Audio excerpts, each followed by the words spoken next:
Okay, now I got it out. This one is actually a 680 microfarad. Yeah, 35 volts. Let's write that down here. So it was C221. C221 was a 680 by 35.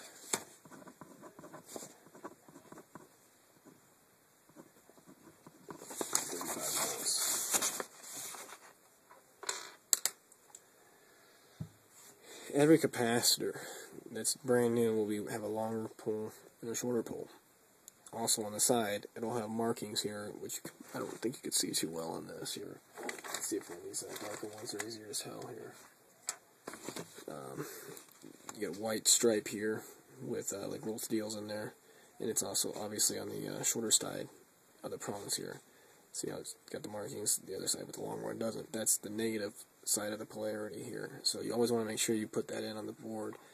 If you look on the other side of the board, you can't really tell, but there's dark spots. That's actually the negative side, and on the other side it'll actually be a little positive mark.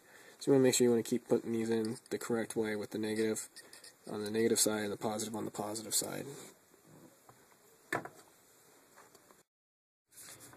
So here's the one I took out right there. Use this pen here to show you.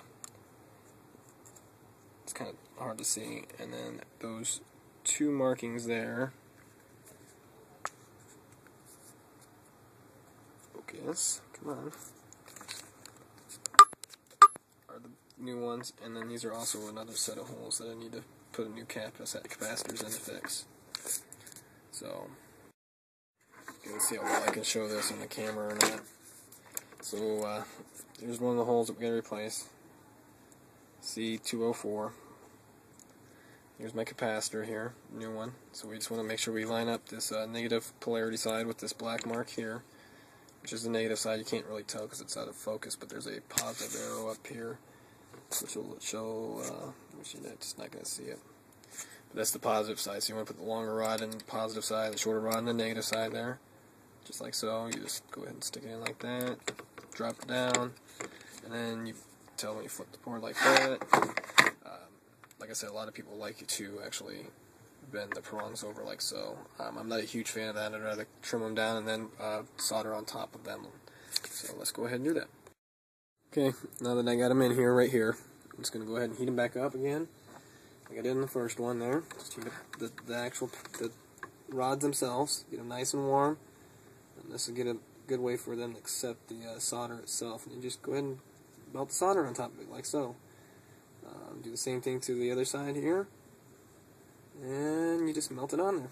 And there you go. You're all soldered. You get soldering on it, and you're taken care of for that one. Okay, so we're going to replace this one here. This is 221, so it's a 680 at 35 volts. Microfarad. I already have the capacitor here ready to go, so we'll go ahead and just stick that in there like so. Ridiculous that they would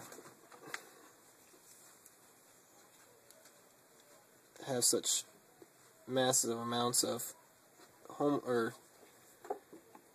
research papers that we're due.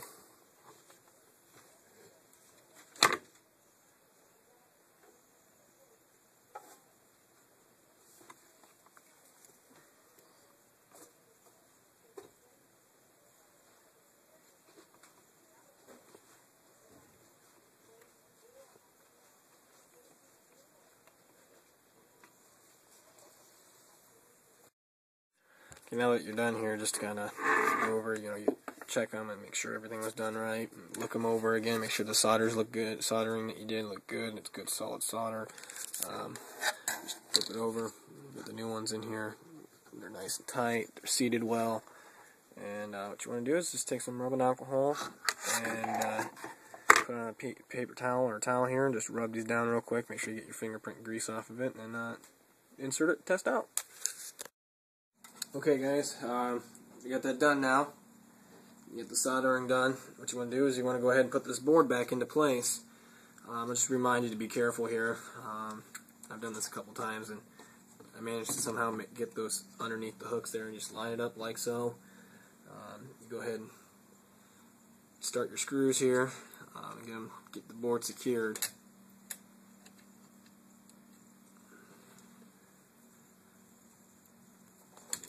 Just be very careful. You don't want to drop these. Obviously, it's kind of a pain in the butt. There is some little nooks and crannies, valleys in here that would be kind of tough to find sometimes. So.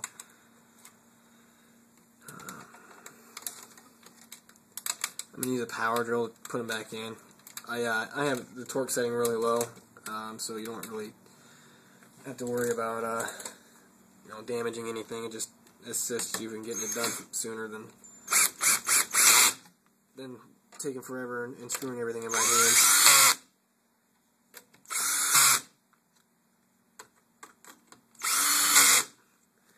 So then what you want to do, you want to attach these wires back up like this one here, the power wire and whatnot.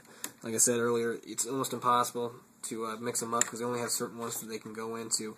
You can see, like in this one here,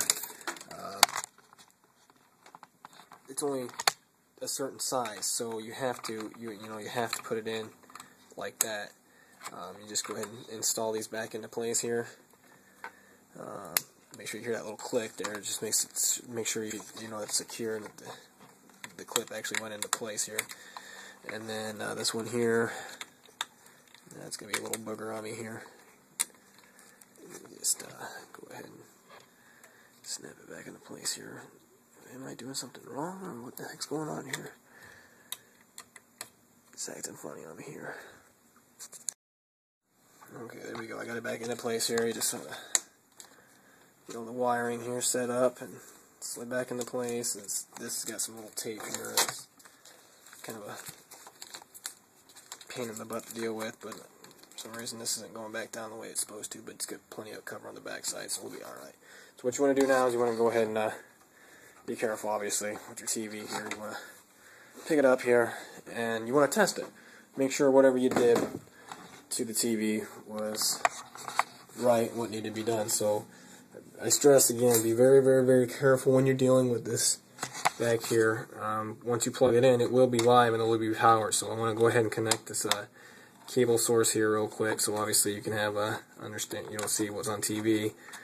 And then you want to take this this power cord here and plug it back in. Now at this moment, be careful about touching anything metal because it will be hot. So I'll just go ahead and slide this up against the wall here, just resting it just so I can test it. So good news is the little light turned red right away. No flash.